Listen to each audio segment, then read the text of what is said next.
This is April. And this is Tiffany. And you're listening to the Tea of Life podcast. We hope that you enjoy listening today as we dive into this week's episode. But first, let's talk tea. Okay, this week I started back making my kombucha. And kombucha is tea-based. So you can have a SCOBY and you have tea and you have sugar. So SCOBY is actually symbiotic culture of bacteria and yeast. Oh, wow. Okay, so let me ask you though, is all kombucha tea-based? Yes. Because I did not know that. Yes. And there are lots of, you can find videos on YouTube, and I actually follow Kombucha Mama with K. She's got K Kombucha Mama or Kombucha Camp. And she'll tell you, she can walk you through it. But it's really, so it's fermented tea. And you start off this. You start off with your making tea. And you have your, you let it steep. Then you add the sugar, then you dissolve, the sugar dissolves, let it cool. Then you put that with your SCOBY and about a cup of the juice that the SCOBY was living in. And you set that for 7 to 10 days in a place without sunlight. And so it can ferment. So it's like 7 to 10 days, I think, is what is a good average. But if you want it more acidic tasting, leave it to ferment longer. Okay. And by the way, I am still waiting on my SCOBY. Yes. Well, in 7 days, it'll make a new one, and I can give you the baby. Okay. Awesome. Baby SCOBY. I can't wait. Baby SCOBY. That's going to be awesome. Mm-hmm. Okay, so we are actually going to be talking about a life hack. Mm-hmm. And every episode, we're going to talk about something that has made our life easier. Right. How we have hacked the problems of life. Right. The hallelujah everyday chorus life. comes down. Mm-hmm. Right. Mm-hmm. So, life hack. I actually have a life hack to share today. And it's how I do laundry. I like that. So my laundry actually has become very easy in our home because I have divided up our laundry in by person. So our laundry does not go all piled in one spot. Right. Like it's all divided by person. And everybody has their own laundry basket. Okay. And they're all different. And everybody knows whose laundry basket belongs to who. So on Mondays, I may do all of my laundry. And then as soon as it's done, it all goes back to my closet. I take a minute to hang everything back up or put it in the drawer. I like it. And then on Tuesday, I will grab somebody else's laundry. Say I'll do my husband's laundry. And as soon as all his is done, I will take it back to our bedroom. And I will not leave the bedroom until everything is hung up. And I make sure everything is hung up and put away, which takes me about maybe 2 minutes to put his stuff away. When it comes time to do the boys' laundry, they actually load the laundry themselves. Then when everything is done, it goes into their particular basket, back to their room. They put it away. Okay. And there's no confusion on whose laundry is whose. And then the next day we'll do, the next person's laundry. And then after that, there's not enough laundry that has accumulated in 4 days. Right. So I do each of our laundries maybe like once a week. But then I'll just go through and I'll grab all the towels in the house and wash all the towels. And then I'll put them all back where they go. But one thing about our towels is I've made sure that all of our towels are actually the same color family. Good idea. So there's no having to separate. I can just wash all the towels at the same time and not have to worry about bleeding, running. Yeah, and then, my white towels turning red or whatever. So I actually got rid of all of our colored towels, and I just got all same color family towels for everyone. I like that. So it's like just a load of laundry a day, and then you're doing something, you put it away. I like that because mine usually sits as a mountain of unfolded laundry on top of the dryer. So I'm going to try this. Mm-hmm. Thank you. Mm-hmm. You're welcome. Great. So today we're talking about April. Yes. And we are going to get to know her, who she is. And we have a little puppy dog here. Our little dog, our Boston Terrier, is tap dancing around the kitchen floor. So if you hear some little pitter patter, then this is her. We need to. So, April, can you tell me a little bit about yourself?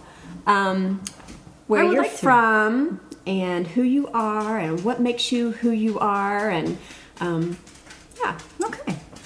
I will do that because you asked this of me.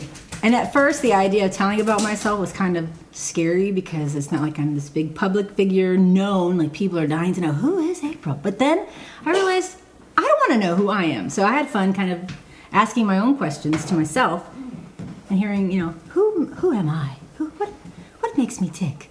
Which is a different topic. But anyhow, so I actually... different podcast, right? Whole different podcast, exactly. So I don't know if you know... I don't know if you know this, but I was named for the birth of spring. Oh, okay. April, so is birth that of actually what your spring. name means? It says Latin or English origin. It's Latin for opening up, evocative of the opening of flower buds in the spring. That's interesting. And I wonder, like, how many people actually know the meaning of their name? Because you and I were talking, Yeah. and we were kind of putting these podcasts together. And you mentioned that. I don't think I've actually ever looked up my name. I know when I named my children, I did definitely look Yes. up their name, and I wanted to know what their meanings were, but I don't think I ever even looked up my name until today. So it was pretty interesting. Well, So good. that's great. Glad I could help that for you. And I know that I used to think it was kind of corny name for the birth of spring, but I kind of like that. And right now it's very not just seasonal with weather-wise, but it is timely. Like I feel like I'm blooming, blossoming. Something is coming. New God is doing beginnings. something. Yeah, new beginnings. That's another April means new beginnings. So something is stirring inside of me, and it's very exciting. But just to give you, quick background, I was born in Michigan, and we moved here when I was in the third grade. Moved to Georgia when I was in the third grade on a job transfer. So my dad was relocated down south, so which is why I don't have that real southern accent. I'm not from around these parts. But I have thought out, I couldn't stand a Michigan winter, I wouldn't make it. The hardest part at the time was leaving my grandparents. I was a big time grandma's girl. Oh, I wasn't wow. a mama's girl or a daddy's girl, I was a grandma's girl. And Oh, that had to be hard. it was very hard and I was very sad. And I just remember talking to my third grade teacher about it, and she was very comforting. And I really liked her, my third grade teacher, and that was kind of neat. But in the sadness, what I'm trying to say is in the sadness of moving away from my grandmother, I met two really dear friends that year. One was a neighbor and one was in my actual class at the time. So those two dear friends who I still connect with today. So that was kind of nice. Oh, that's very cool.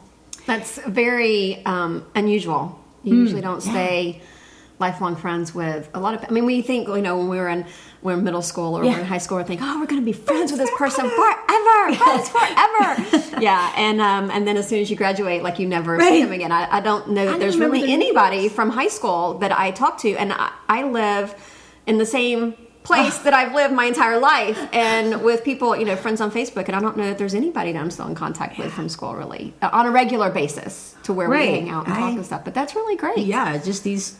Yes, really, just these two. Yeah, these two we can always connect, just like there was no time or space between us ever. So that's really great. That's awesome. That's awesome. So we moved here in the third grade, and we did go back up to Michigan and visit for the summers, which was kind of nice. I grew up in public schools. I'm the oldest of three brothers. The oldest of three brothers. The oldest. Of So three how brothers. is it being the only girl with three brothers, but also the oldest of three brothers? Well, Eric is my brother who's the next. So I'm the first, Eric's number two, and he's 3 years behind me. And there's a bigger gap between Eric and Michael, my second brother. And then there's a smaller gap between Michael and Paul. So I am the oldest, and I'm closer to Eric. Now, we fought like cats and dogs, as most siblings do when they're younger. And we, just butted heads. And now we're good friends, which is nice. That might give people hope who see their young children fighting, but later on in life have just rest assured that they'll be good friends. I don't know. I don't promise you that, so don't come back and say my kids are not friends. You told me they would be. Right. But the point is that I was a tomboy growing up, so I didn't mind the whole aspect of brothers. And my neighbor, I I had neighbor friends. There was an older sister. There's 3 sisters and a younger. The youngest was a boy. But I would hang out with them, and I'd see their sister fighting, and I'm like, oh my gosh, thank you, Lord, that I don't have sisters, because I didn't get that drama, the girl drama, the sharing of the clothes, the taking time in the bathroom.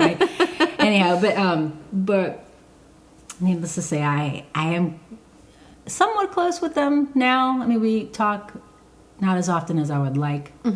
As I'm getting older, I'm kind of getting sentimental, and I do. Right. You start to really realize how important those relationships are. Right. Okay, so at the beginning of you talking about yourself, you said, I really don't have a claim to fame. However, that's not so true, is it? Because there is actually Oh, yes. a claim to fame that you do have. Right. There's a fun fact. So I had traditional jobs growing up, like babysitting and mostly babysitting. But then I started to work for Chick-fil-A. And at the time, oh my gosh, this was forever ago. But at the time, the mascot was a chicken named Doodles. And how that started, I don't know. Does the chicken have a name now? Is it still It's Doodles? just Or is it those just- cows. Like, I don't know when they there- transferred you're right. There's from not the even cow- any chickens. Yeah. And you I didn't wasn't even thinking that. Yes, and who you're would have right. thought, It's actually like, cows. Right. Wow. And until I never thought, like, why would you have a chicken as your mascot until the cows came in and were like, yeah, why did they have a chicken as a mascot? But it was, his name was Doodles, and I would often have to don the Doodles. Don the Doodles. Don the Doodles. Okay. Costume. Thank you. The word is costume. And it was very hot. But I would go to the side, where this Chick-fil-A was. I'd go to the corner and I'd wave the street corner. You went to so you worked the street corner in the chicken worked costume. The street corner and the Doodles Chick-fil-A costume. Yes, can you see it now? Oh my goodness. I wish I could see it now, honestly. I wish I had a picture. I wish I could. Yes, so I'm waving and dancing. And I can do lots of things like that when I'm in a costume, dancing and waving and making a big fool of myself just to get people to come and eat chicken. So that was fun. It was my little claim to fame. That is really cool. Okay, so April, she can be giving out autographs later. Yes. Yeah, I'll sign it. Just send her a picture of a chicken and just have her sign it. I'm sure. Right. Oh my god! And if anyone knows why or when they changed or why they changed, that would be good to know. Like, so at Chick-fil-A, that's when I met. I had a serious boyfriend at the time, and it just wasn't a good thing. It ended. When this particular relationship ended, I thought that was the end of the world, because I was 18, 19. I thought, oh my gosh, the world is over. So I went on to. We both went to the same school. We actually went to Kennesaw at the time, and but when things ended between us, we didn't contact each other. We didn't stay and hang out and be friends or anything. But I remember thinking, like, my world has ended, and I started attending Campus Crusade meetings. So I would just trying to find myself, like, who am I? Like, I always knew about Jesus growing up. I went to church on the definitely Christmas and Easter holidays, and when we moved down south is really when my parents actually decided to have a relationship with Jesus, and they started doing Bible studies.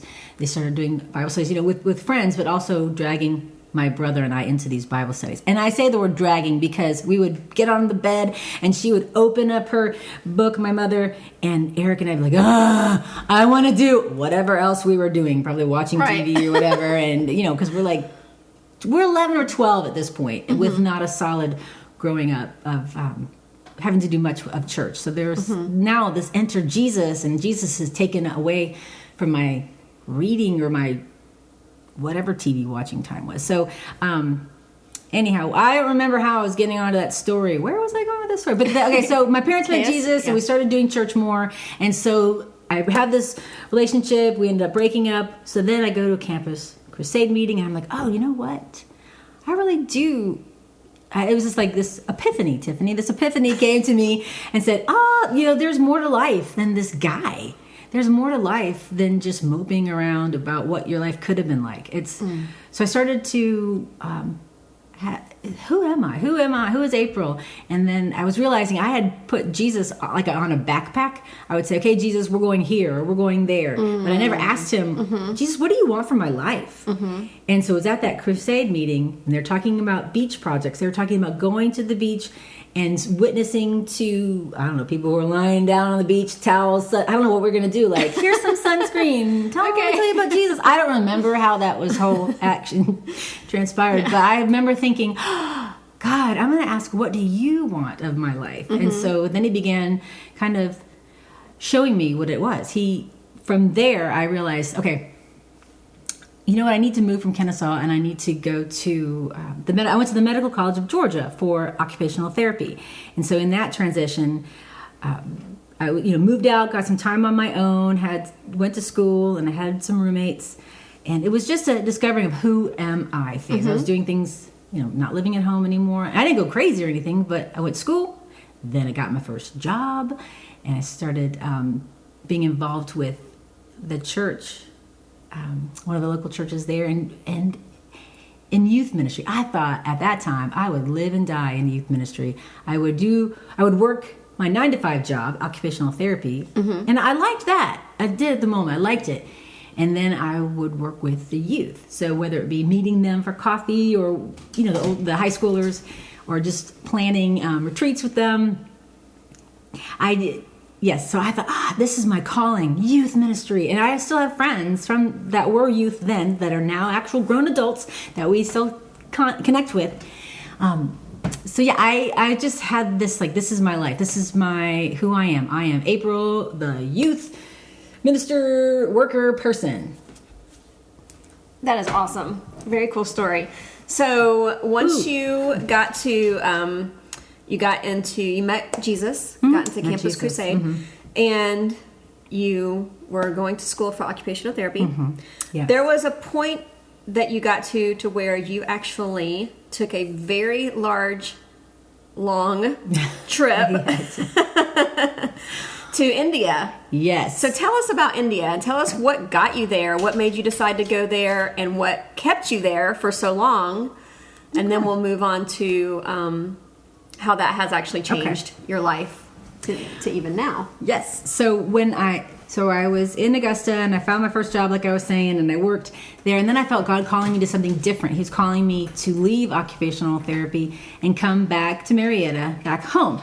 And actually I was thinking about doing other things like DTS, and I was just praying, what do you want from my life? But I ended up coming back home, ended up coming to another church here, getting involved in youth ministry again, and the pastor there said, "Hey, I'm taking a short-term trip to India and gathering a team. Would you like to go?" And I was like, "Sure." I mean, I had this roommate, one of my roommates, while I was living in Augusta working. She was a sweet Indian girl, loved her, super nice, and she would cook. Ugh. And I would hate the smell. I remember hating the smell, which is funny for later on when I tell a story. So I just was like, she would, like that mortar and paste, just grind her own spices. And I thought, oh my gosh. But so anyhow, so that was really okay.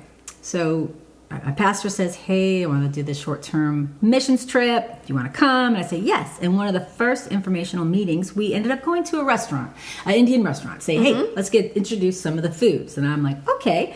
So I went with the team, for a small team, like 5 or 6 of us. And I was like, "Yeah, I don't really think I want to do this. I don't know if I want to do the food part of it."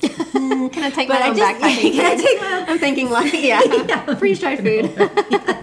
So I was not a big, because I didn't like to, and I probably never really tried it, to be honest with you. I just didn't like the smell, and it was different to me, and I'm a creature of habit, so I just chose being ignorant and thought that was what I needed to do. Was I don't want to taste the food. I don't need to like it. I'll just go on the trip and bring all my granola bars. So anyhow, we went to, it was I think 10 days, and went to India, and I just fell in love with the people. I fell in love with the culture, and we did a tour of some of the temples there, and we did a tour of some of the sightseeing, mostly South India. That's all we traveled around. It wasn't like we went to what's that big place? What's that seventh wonder? Taj Mahal. Yeah. Never saw that. People ask me if you say I went to India. If I say I went to India, people would ask, "Did you see the Taj Mahal?" And I'd be like, "No, I was in the South. I was like in Florida, and the Taj Mahal is in like Washington. So no, I did not see the Taj Mahal." But so we went on this trip, and I really liked it. I liked it so much that I remember coming back home to the States and just kind of grieving the whole, like, I missed the place, I missed the culture, and it was just something beautiful in that, just seeing third world, and just realizing what we don't need here. And I remember they say there's a reverse culture shock. Like, there's a culture shock when you go to any other place. Any other place that's different from you. I don't care if it's Alabama, it's still a culture shock. But you can go anywhere, and because it's different than what you know. People do different things. Right. So in India, it is very different. There's a lot of what you see is people think of as dirt and cows, but there's a lot of beauty there. There's a lot of green. There's a lot of trees. So, but I remember coming back to the States and thinking, we are wasting so much here, and you can just, I don't know, becoming, just angry at lots of things. Which is actually normal from what I understand. Like anybody who takes a mission trip and then comes back, they're completely in culture shock going out, and then they're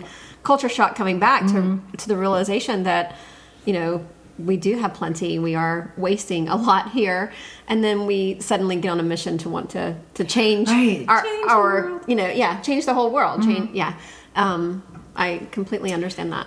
Yes. So that was, I started to think, how can I get back there? And I applied to live. They were looking for just a couple of team members to go back. They had started a church, and they started just like a center. Just, it was kind of, how do I say, we didn't want to emphasize that we were a church because we're in another culture that doesn't, you could be killed for saying you love Jesus. And so but our connection, that what I learned most about that experience was that I just wanted to connect with people, and just to get to know people, not as a hit list of, I gotta convert you. It wasn't about that. It was just how to learn to love people of a different culture. So I ended up going back there and living for a year. I left September 2000, and I remember I had a niece. She wasn't even born yet. So, I had one niece that was born, and then my sister-in-law was pregnant with my second niece. And so I didn't even see her for the first year. Why? I'm telling you this, I don't really know. But September 2000, I left, and I remember bringing peanut butter, granola bars. I don't like rice. I don't like rice. Hate it. In fact, when we go to Indian restaurants, and I would just order a curry, or I'd order some sort of meat, and they'd be like, "Would you like some rice?" I'd be like, "No." And they'd be like dumbfounded, like, "Why don't you want rice?" I'm like, "Because I don't have to eat rice." And I was very passionate. I didn't have, but so anyway, I did go back there. I lived there for a year. We ended up coming back because it was right after 9/11, and that was a weird experience to be in another country while your own country is being attacked. Now, were you scheduled to come back in September 2001, or did you come back because of the events of 9/11? The events of 9/11. Okay. But the day we went into work, I remember somebody saying, "Hey, have you seen the news?" And I'm like, "No." And so they sent us home. They sent me. There was another American family that was with me, and they ended up sending us home from work because they didn't know if there was going to be. They didn't know what was going to happen, so they figured, "Hey, send them home." So we started watching CNN, and it was like this surreal experience. Like, you see the Twin Towers on fire, and you're just like, "What is happening?" And I remember calling my parents, and I'm okay. Not I'm okay. Are you okay? They weren't anywhere near it, but it was just like, yes, just trying to connect with them. And I remember my aunt called me, which is weird. My aunt, who lives in Michigan, she called, and she was just like so distraught. And I'm like, wow. So people were really impacted. Obviously, you could probably know I wasn't here, but just to know. And people even, the neat thing is, we would go back over the next couple days. People we would meet on the street, they would really remorseful. "I'm so sorry." People in the cultural, "I'm so sorry what happened to your country." I think that everybody has a 9/11 story, whether they know somebody who were involved in the attacks or not. Everybody has their own 9/11 story. They know exactly where they were. Right. They know what they were doing. They probably can even muster up some of those feelings that they were feeling at that time. But it's very interesting too that you were here in India and you had people that were coming up to you to make sure that you were okay, even though you were not even in the United States at the time. Right. And so they have their own 9/11 story at the same time. Right. Yeah, it's funny. It's like not just here in America do people have their own 9/11 story. It's the whole world has a story. Some other, because of the significance of the trade towers being, people from all over the country working there and or all over the world working there. And so people would say they're sorry and they ask me if I had any family members in the towers. And I'm like, no, I was totally not even near that. But the fact that they asked, I was really touched. That really spoke to me, like, because they probably know more than what happened here than I did. Right. Wow. So so we came home probably about 2 weeks. It was September 18th that we came home. But yeah, trying to get flights out. And it did kind of leave abruptly. Yeah, I mean, I wasn't there to stay forever, but at least a 2-year was my minimum commitment, and I was only there a year. So you were there a year in India. Yes. You came home early and unplanned. Right. How long would you have stayed had those events not happened? It was probably just the 2 years or more. I mean, I went there, Okay. I was like, here's at least 2 years, but I can stay here forever. However, during that year that you were there were some events that took place that you probably didn't realize at the time that would affect the rest of your life and change the rest of your life, the course of your life, and probably brought home a bigger souvenir than you ever thought that you could have. So tell us a little bit about that. Okay, so while I was over there, I made friends because that's what you do in your other countries and you're single, you make friends. And one of the guys that I worked with, I was just kind of, we had a lot of music interests. So his name was Conrad, and he's actually my husband today. But spoiler alert, sorry. So he, at the time, was not a believer, but he liked to listen to all kinds of music. And he was in this like death metal band. And anyhow, so I remember just like, oh, he's a really cool guy. He's normal. We just had fun, made each other laugh. And he was a part of this group that we were just of singles that just hung out. We'd go places and just hang out. And I would trade CDs with him, or just DC talk. I mean, I just remember whatever the time was, like 2000, just like stuff here. Jesus, exactly. And I remember the pastor there calling me into his office because he was, he called me into his office because he thought that was not a good idea for me to share these CDs with this guy. And I was like, well, I would do that for anybody can listen to my CDs, and growing up with brothers, I was more comfortable with guys, and just, because girls were drama to me back then. And so of course I was going to share. I mean, my roommate there was a girl, and we shared stuff. And so Conrad, over the course of time, I got to see him grow as a person, and when he became a believer. And I remember I never felt threatened by Conrad, like my feelings for him. So I thought, oh, he's really hot. Yes, he's hot. But I never thought like, ooh, I wasn't, that's not why I was there. I was on a mission trip, by golly. Oh, yeah, right. Just save the world. I wasn't there to meet somebody. But I remember the day that he accepted Jesus. And I remember going in there to say like, welcome to the club, brother, or something dumb like that. And I remember going up to him, and I felt this like flag, like, uh-oh, I've got to stay away from this guy, and I forgot even what I said to him, like, congratulations, or I'm so excited for you. I don't know what I said, but hopefully it wasn't too cheesy.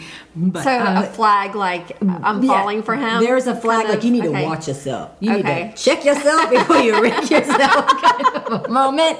And so I was like, okay. And so I treated him the same, but I was really, all of a sudden, I was like, oh, wow, I like this guy. And I just kind of had to keep myself in check. And it wasn't until, we still stayed in the same circle of friends and hung out. And I remember, okay, so 9/11 happens, and we've got to leave. I and the other American family, there's a mom, dad, and 2 kids. we were getting our tickets, and I remember sitting in. Oh, like that family invited Conrad over to eat one day, and they invited me. Now, why they invited just us, I don't really know. But so we were there, and I remember, we ate, and then the dinner was over, and then he left, and shortly after that we had to leave the country, and I remember sitting in the waiting area to get on the plane. We were in the airport, and Conrad came, and all of our friends came to see us go. And so that was kind of neat. And so we're sitting down there waiting for our plane to be called, me and the other American family.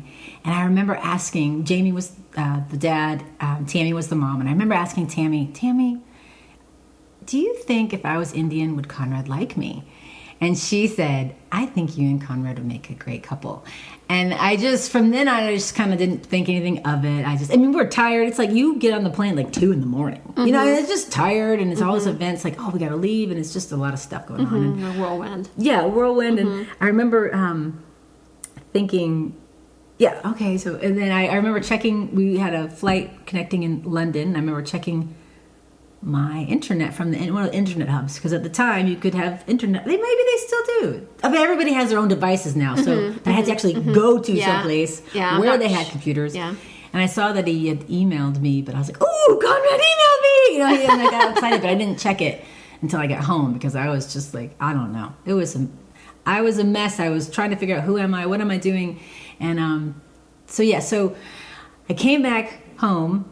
We left on good terms. I came back home to the States, came back into my life, got my old job back, and I just started visiting back with my old friends at church, and just kind of back into that same lifestyle. And so you had come back, and you had planned on staying here. Like, there were no plans of you returning back to India, even though you had to leave abruptly 1 year before your designated time. You had no plans of returning back to India at this point. Okay. Right. And so I was super sad. Like, I didn't know what was going to happen. I didn't have any plans. So I just figured, okay, I'll get back to my old, what was I doing before I left? Let me just go return to that.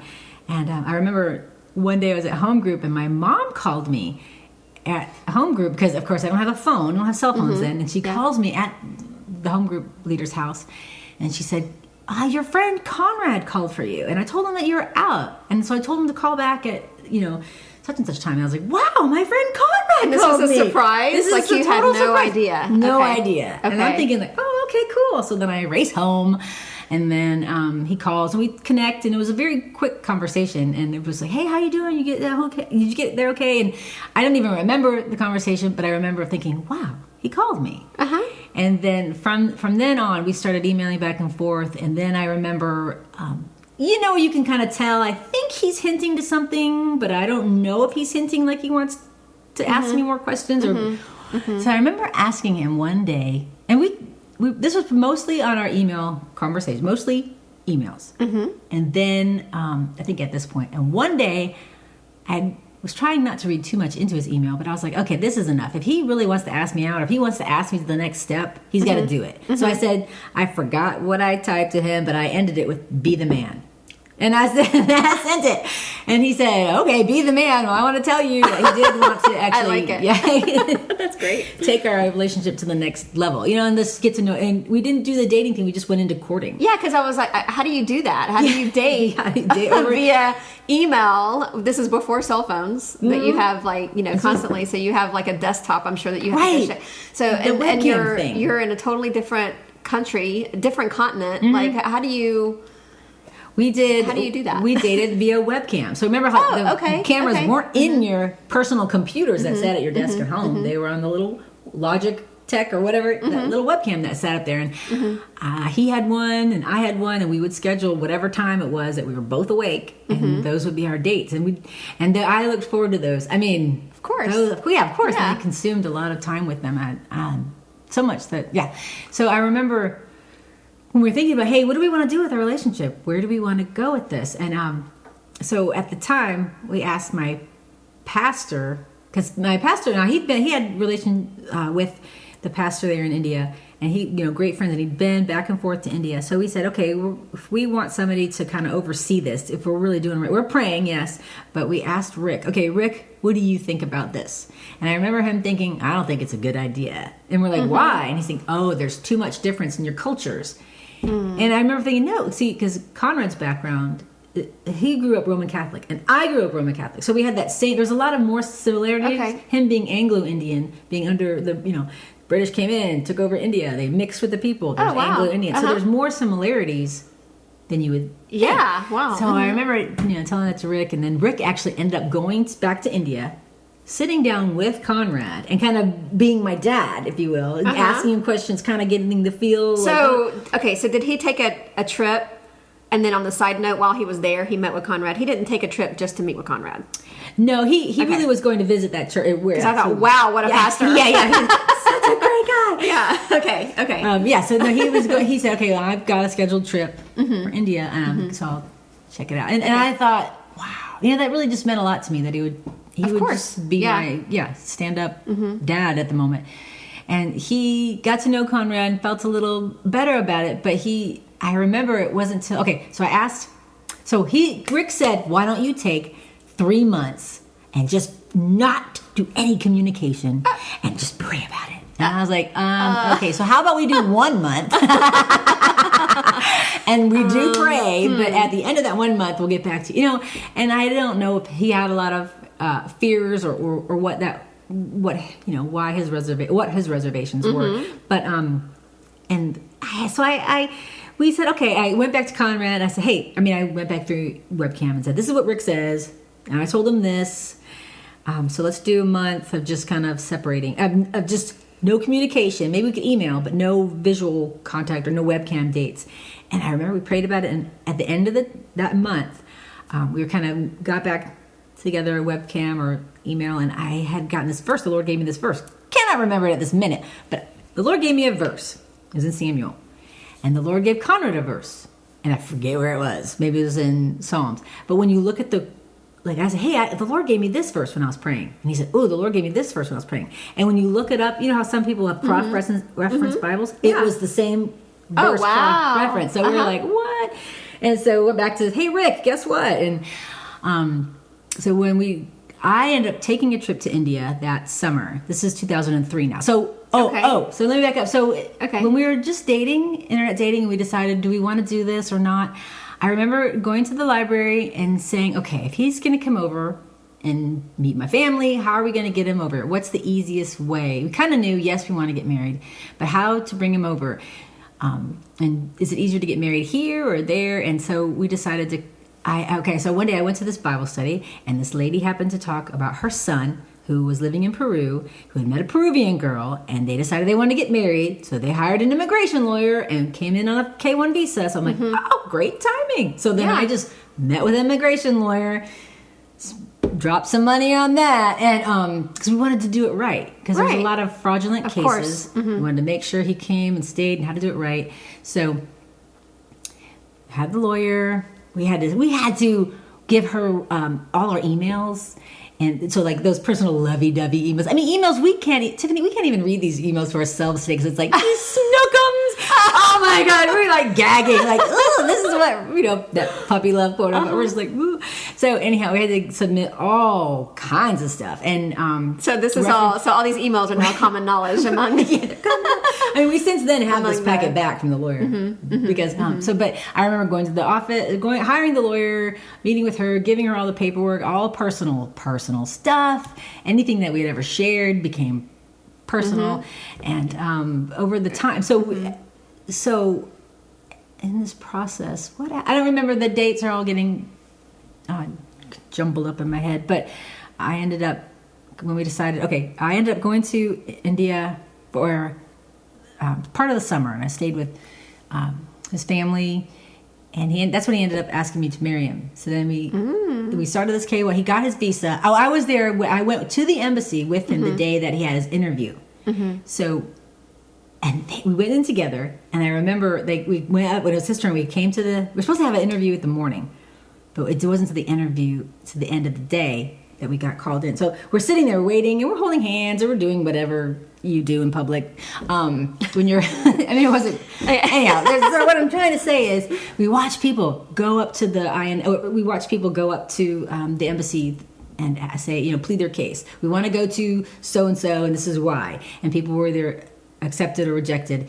And I remember this one guy coming. He wanted to go to visit Boston. His girlfriend was in Boston, and I remember him saying, "Please, sir, I love her very much, and she loves me very much." And I was like, "Oh, just get him the visa," And I don't remember if he got it or not, but just watching, it was agony watching people go up and either get denied or accepted for their visas. And so at the end of the day, we're like, "What's going on?"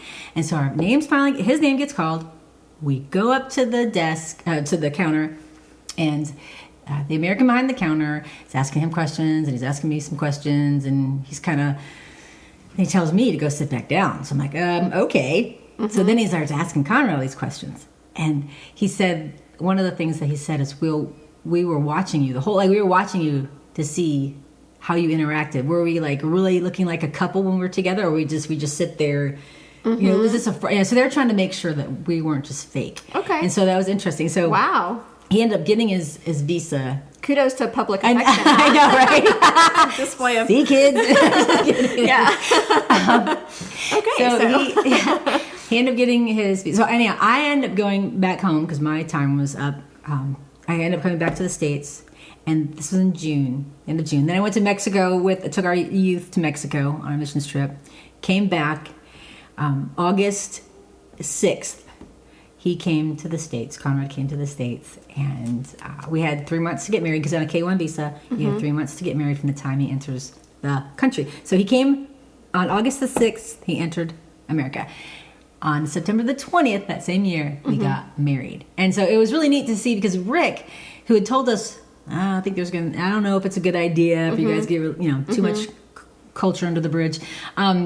He ended up choking up at our wedding when he was, because I asked him to marry. So he's the one who actually performed your wedding. He performed our wedding. Okay. And he ended up getting choked up, and wow. So very supportive. It was really neat to see that change of heart in him. And little fun fact, anyhow, it was really neat. We ended up actually finding that audio of our wedding the other day. We're like listening to us get married on the audio. Anyhow, so that was really neat. So we had a K-1 visa, but I was saying about the library, I remember sitting there going, that's a lot of work to get him over here. Do I really want to do that? Like, there's a lot of paperwork. But it was very well worth it, and I'm really glad I did. So his family obviously weren't able to attend the wedding. Now, was there any video? Did you guys video the wedding? And maybe did you send it to the family? We had video. Were they able to? Okay. And I don't remember if we sent, maybe we did. I know we had somebody do a DVD, and someone did a VHS, because that was still happening back then. And somebody did the audio, which I just found. But yeah, his family did not come. My brother wasn't there. He was overseas in the military. So we did have his family stand-ins. We had other friends that went to the church who were also Indian, and they just kind of, everybody thought, oh, is that your family? Yes, all Indians are related. So yes, this is his family. But yeah, so that's great. I think we did share the video or something we must have shared. I don't really remember. But yes, that was in 2003. So you've been married now for? It will be, oh my gosh, it was 2003. 14 years. Yes. I do the math. So this September will be 15 years. Well, it'll be 14 years because we're in 2007. So 17. 17 minus 3 is 14. Yeah, okay. 14. Okay, Sorry. Great. Well, that is a pretty awesome story. I don't know that, I think that there's a lot of details there that I was not even aware of myself. And it's really cool to kind of get to know you better, even though I know you really, really well. Like during this interview, I'm actually getting to know you better and a little bit of history better with you and Conrad and stuff. So now you and Conrad have 2 children and a boy and a girl. Right. And my boy he'll be 10 this summer, and Rylan is 8. So they're about 15 months apart, 16 months apart. And that was a good God thing that they were close in age. So yeah, they're very well. They love your kids, and and they connect with each other, and they're really, I mean, it's so cute to see Kale look for Rylan to do stuff, or hey, you want to play with me, or they just and they play so well together. Sometimes I'm like, oh great, you do your thing and I'm gonna do my thing over here, and I'm like, oh, I should probably play with them, but they're playing so well on their own, I don't want to interrupt that bonding. But so yes, so it's just Wow. no dogs yet. No. We're just now in the market. That's another Working on that, right? actually Yes, working on that currently. that's another podcast. That's awesome. Okay, so you have a few little things here that you were telling me about yourself earlier, and that is that something that you are most proud of. So what is something that you're most proud of? You know what? It has to do with India. Living on my own in India. I mean, going by myself, living there, and I did a lot of things by myself. So for me, that was like, I can do it. I can do it because I'd lived at home for like ever, And then I'm 28. I moved. I lived there when I was 27. Moved when I was 27. Met Conrad 28, 27. Yeah. Got married when I was 30. Yeah. So I mean, a lot of my life was with family. So doing something on my own in a different country felt good. Of course. That's one thing. I believe that. Certainly believe that. All right. So who is your most dangerous enemy? I would have to say myself, because I can, I battle with my self-doubt. I doubt myself, and I can psych myself out of something really, really quick. So I'd say me. Very good answer. Yeah. I think that I could probably have the same answer. And I think I will during my interview. I think I'm going to steal that answer. Yeah. I think I'm going to take that because that's really good. So is there anything that you fear? I fear not living up to my potential. Like, I feel like God will have he has great things for me, but yet I won't rise to the occasion. I won't put myself in a position to accept them. I just won't. I'll get too scared and stop. That's what I do. I fear fear. I fear not living up to my potential. That's good too. Very cool. So I'm taking notes for myself right. as well, just to let you know.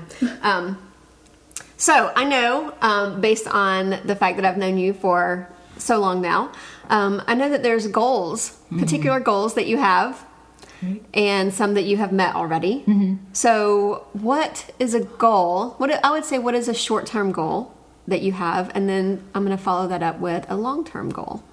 Short-term goal would be this podcast system. Can I be that? Sure. Okay, so one of our goals was Check. to start a podcast. yeah. Yes. Yes, and it was. It is a goal. Still is a goal, because right now it's still in not publishing mode. But yes, doing a podcast with you is a good goal. Very cool. Okay, so long term. A long term, also on that same note, is finishing my. I have a children's book. I mean, it's so embarrassingly small. It's not embarrassing. I say embarrassing because, and that's, edit that. We don't want that word, embarrassing. I think it would be so, because I'm like, it's a possible 10-page board book. Isn't that what you call those little kid books? Those board books, the ones that the babies can teeth on, those kind of books. Yeah. It's a small book. To me, it looks like that. It's a small I think book. that's amazing. And that's one of my goals. I think that is all. Yeah, that is absolutely amazing, and I think that's a great goal. I need to finish it, and I'm going to hold you accountable to that. Please do so. If anything, it's just for me to just get it out there. And if one person like, hey, I like this book, then it was worth it. Very cool. All right. Well, I think that we have learned so much about you today. Thanks. You're a very interesting person. I love your story. Thank you. I love your God story. I love your story about you and your husband. That is just really cool. I'm hoping that there are maybe some people who can relate to your story, or maybe who have questions on how they need to follow through with some of the immigration things that you've had to deal with as well. So hopefully this will help them be able to feel the confidence to be able to fight through that. Yes. And so it's just really cool. So I hope that everyone has enjoyed listening to April and getting to know her a little bit better. This has certainly been fun.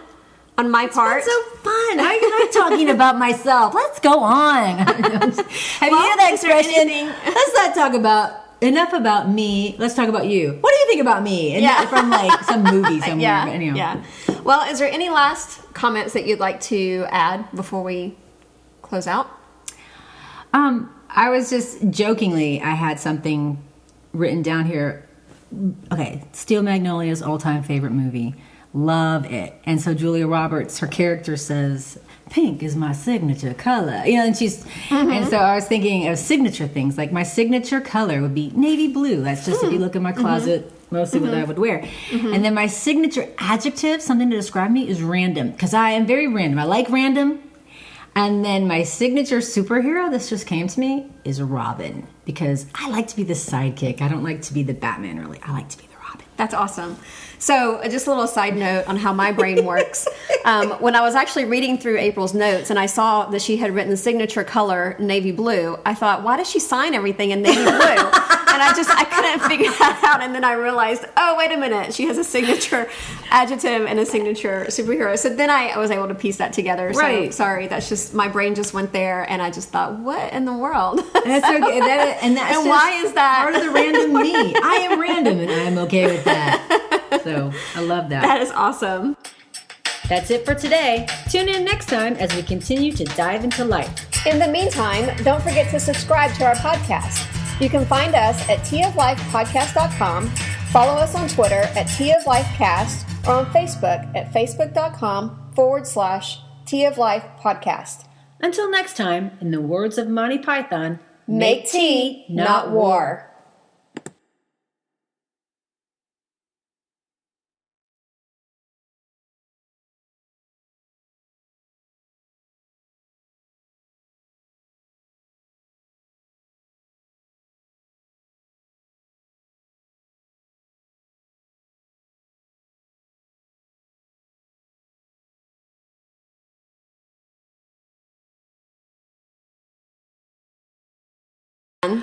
Make tea, not war.